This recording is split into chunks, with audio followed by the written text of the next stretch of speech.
Page 30, A70, break forth into joy.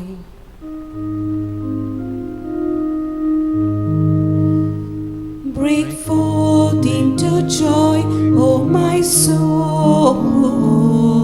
Break forth into joy, O my soul. In the presence of the Lord, there is joy forevermore. Break forth into joy, O my soul.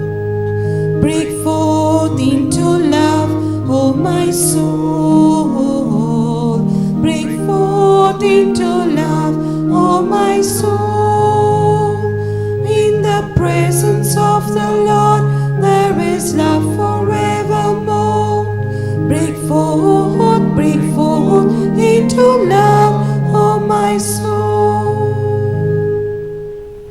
In the name of the Father, and of the Son, and of the Holy Spirit. Amen.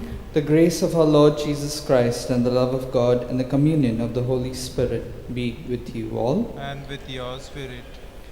Today, as we will listen to the words of Scripture, all of us are reminded to be vigilant against the temptation and lures of sin, all of which can lead us down the path towards ruin. And if we are not careful, it is easy for us to end up on this path, slipping away from the path that God has set before us. If we continue to indulge on the temptations of worldly desire, on our greed and pride, then sooner or later we will end up falling further and further from God's path towards His salvation and grace. We have to heed the examples used in the scripture passages to remind us of what may happen should we open ourselves to sin, allowing sin to corrupt and mislead us down the wrong path in life. That I choose the path which Jesus chose. Let's pray for this grace for one another. Brethren, let us acknowledge our sins and so prepare ourselves to celebrate the sacred mysteries. I confess to Almighty God and to you, my brothers and sisters, that I have greatly sinned in my thoughts and in my words, in what I have done and in what I have failed to do, through my fault, through my most grievous fault. Therefore I ask Blessed Mary, ever Virgin, all the angels and saints, and you, my brothers and sisters, to pray for me to the Lord our God. May Almighty God have mercy on us, forgive us our sins, and bring us to everlasting life. Amen. Lord, have mercy. Lord, have mercy. Christ, have mercy. Christ, have mercy. Lord, have mercy. Lord, have mercy. Let us pray. O God, who teach us that you abide in hearts that are just and true, grant that we may be so fashioned by your grace as to become a dwelling pleasing to you. Through our Lord Jesus Christ, your Son, who lives and reigns with you in the unity of the Holy Spirit, one God, forever and ever. Amen.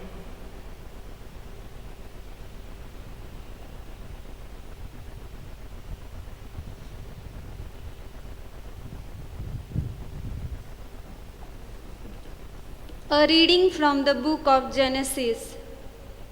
Adam knew Eve his wife, and she conceived and bore Cain, saying, I have gotten a man with the help of the Lord. And she bore his brother Abel. And now Abel was a keeper of sheep, and Cain tither of the ground. In course of time, Cain bore to the Lord of offering of the fruit of the ground, and Abel brought the first lightnings of his flock and their fat portions. And the Lord had regard for Abel and his offering, but for Cain and his offering he had no regard. So Cain was very angry, and his countenance fell. The Lord said to Cain, Why are you angry? And why has your countenance fallen? If do you well, will you not be accepted? And if you do not do well, Sin is crouching at the door. Its desire is for you, but you must master it. Cain said to Abel his brother, "Let us go out to the field." And when they were in the field, Cain rose up against his brother Abel and killed him. Then the Lord said to Cain, "Where is your brother?" He said, "I do not know. I am my brother's keeper." And the Lord said, "Why have you done? The voice of your brother's blood is crying to me from the ground. And now you are cursed from the ground, which has opened its mouth to receive your brother's blood from your hand. When you till the ground, it shall not longer yield to you its strength. You shall be a fragile and wander on the earth." Cain said to the Lord, "My punishment is greater than I can bear. Behold, thou hast driven this day away from the ground, and from thy face I shall be hidden, and I shall be furtive and a wanderer on the earth, and whoever finds me will slay me." Then the Lord said to him, "Not so. If anyone says, 'Cain, vengeance shall be taken on him sevenfold.'" And the Lord put a mark on Cain, lest any who came from him should kill him. And Adam knew his wife again, and she bore a son, called his name Seth. For she said, "God has appointed for me another child instead of Abel, for Cain slew him." The word of the Lord. Thanks be to God. Our response: pay your sacrifice of thanksgiving to God. Pay your sacrifice of thanksgiving to God. The God of hosts, the Lord, has spoken and summoned the earth. From the rising of the sun to its setting, I find no fault with my sacrifices. Your offerings are always before me. Our response: Pay your sacrifice of thanksgiving to God. But how can you recite my commandments and take my covenant on your lips, you who despise my law and throw my words to the winds? Response: Pay your sacrifice of thanksgiving to God. You who sit and malign your brother and slander your own mother's son, you do this, and should I keep silence? Do you think that I am like you? Our response: Pay your sacrifice of thanksgiving to God. Kindly stand for the gospel. Hallelujah, hallelujah, hallelujah, hallelujah, hallelujah.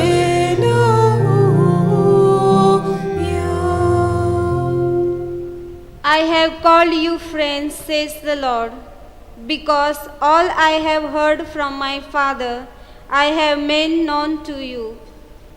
Hallelujah, hallelujah, hallelujah, hallelujah, hallelujah, hallelujah.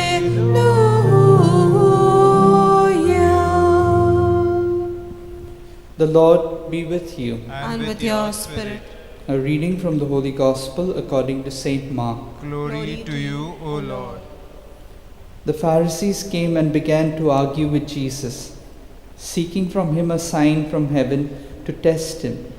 And he sighed deeply in his spirit and said, "Why does this generation seek a sign? Truly I say to you, No sign shall be given to this generation. And he left them, and getting into the boat again, he departed to the other side. This is the gospel of the Lord. Praise to you, Lord Jesus Christ. Saint Mark refers to the feelings of Jesus more often than any other evangelist. He responds to the Pharisees' request for a sign from heaven with a sigh that came straight from the heart. That sigh led to the question, why does this generation demand a sign? We can almost sense the frustration of Jesus in that sigh, straight from the heart. Religious people sometimes look for signs from heaven, seeking the extraordinary and unusual. In his teaching, Jesus invites us to see signs of God's presence in ordinary things. The sower who goes out to sow his field, the woman who looks for her lost coin, the care given to a stranger on the road from Jerusalem to Jericho, the man who finds unexpected treasure in his field, and so on. It is in the ordinary that the mystery of God's kingdom to be found, because all creation is full of God's glory. The text of today appears immediately after the second feeding miracle in the Gospel of Mark, in which Jesus has fed 4,000 people with 7 loaves and a few fish. The Pharisees demand a sign. The sign they demand is some form of divine authentication. Jesus' response is to sigh deeply in his spirit, which could be akin to throwing one's hands up in despair. He refuses to perform a sign. This refusal on the part of Jesus could be interpreted as a sign of Jesus' rejection of this generation. Mark portrays Jesus here as a prophet announcing God's judgment against this generation. There are times in our lives when everything seems to go awry. Nothing seems to be going right. At times like these, we might keep asking God to give us some sign that He is on our side and cares for us, and we might not receive it. It is possible that this might lead us to lose faith and to stop believing. We need to have the courage to believe even without any signs. This is what true faith means, that I may continue to build my faith in Jesus. Let's pray for this grace for one another.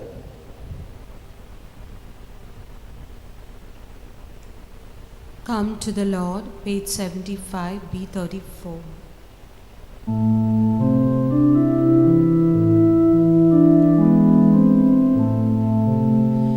Come to the Lord, come join us in this offering. Come to the Lord, come with us as we pray. Go.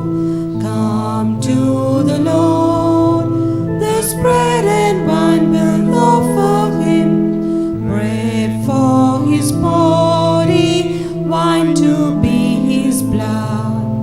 He is our Maker, He is our God, He is our Father, He is our Savior and our Lord. Come to the Lord, come join us in this offering. Come to the Lord, come with us as we go. Pray, brethren, that my sacrifice and yours may be acceptable to God the Almighty Father. May the Lord accept the sacrifice at your hands for your praise and glory of His name, for our good and the good of all His holy church. May this oblation, O Lord, we pray, cleanse and renew us, and may it become for those who do your will the source of eternal reward. Through Christ our Lord. Amen. The Lord be with you. And with your spirit, Lift up your hearts. lift them up to the Lord. Let us give thanks to the Lord our God. It is right and just. It is truly right and just, our duty and our salvation, always and everywhere to give you thanks. Lord, Holy Father, Almighty and eternal God, for just as through your beloved Son you created the human race, so also through him with great goodness you formed it anew. And so it is right that all your creatures serve you, all the redeemed praise you, and all your saints with one heart bless you.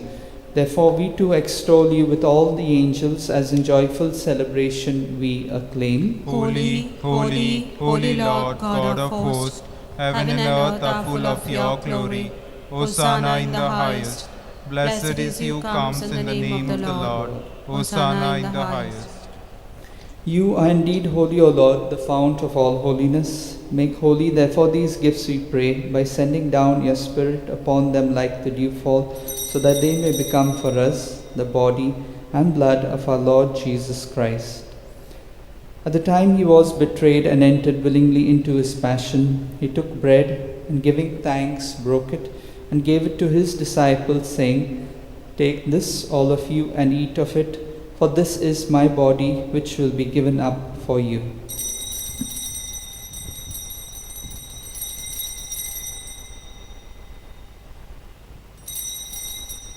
In a similar way, when supper was ended, he took the chalice, and once more giving thanks, he gave it to his disciples, saying, "Take this, all of you, and drink from it, for this is the chalice of my blood, the blood of the new and eternal covenant, which will be poured out for you and for many, for the forgiveness of sins. Do this in memory of me."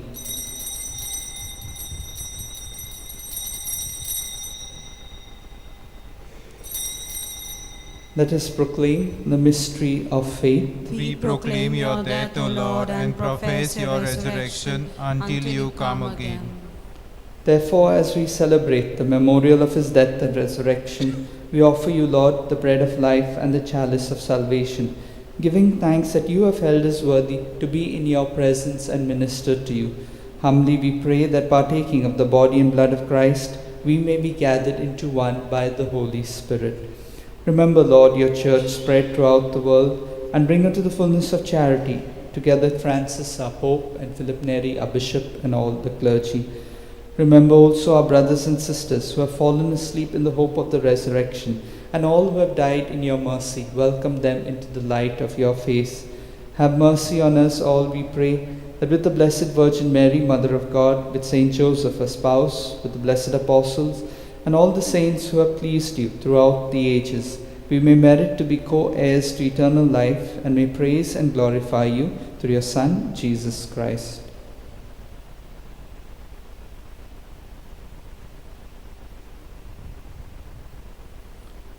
Through him, and with him, and in him, O God, Almighty Father, in the unity of the Holy Spirit, all glory and honor is yours forever and ever. Amen.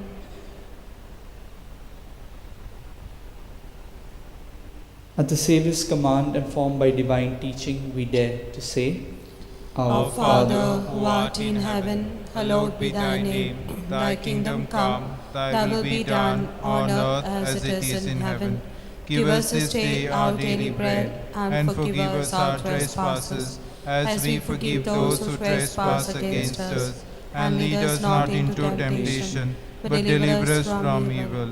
Deliver us, Lord, we pray, from every evil. Graciously grant peace in our days, that by the help of your mercy we may be always free from sin and safe from all distress, as we await the blessed hope and the coming of our Saviour, Jesus Christ. For the kingdom, the power, and the glory are yours, now and forever.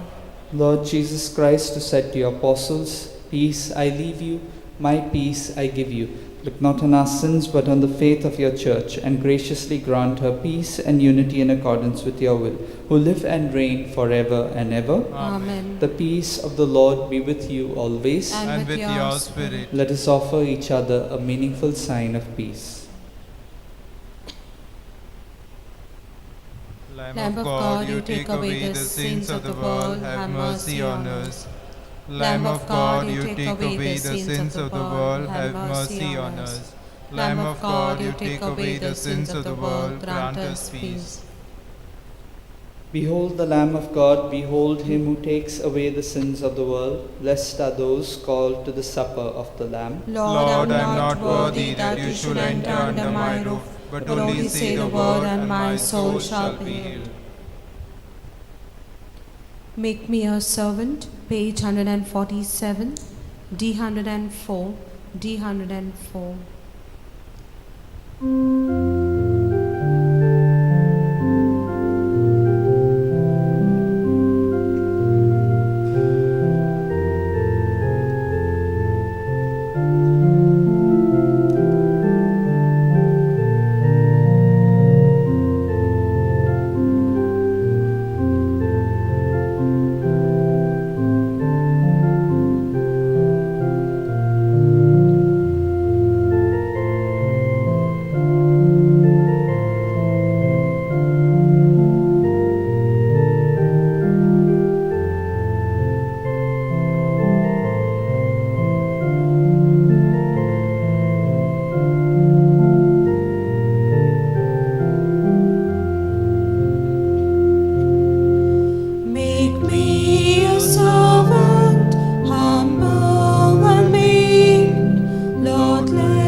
Let us pray.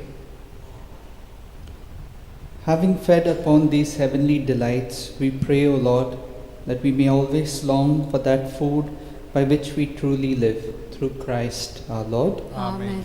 The Lord be with you. And with your spirit. And may Almighty God bless you, the Father, the Son, and the Holy Spirit. Amen. The Mass is ended. Go in peace. Thanks be to God. Prayer to Saint Francis Xavier. O devoted servant of God, Saint Francis Xavier, your heart was burning with love for Jesus.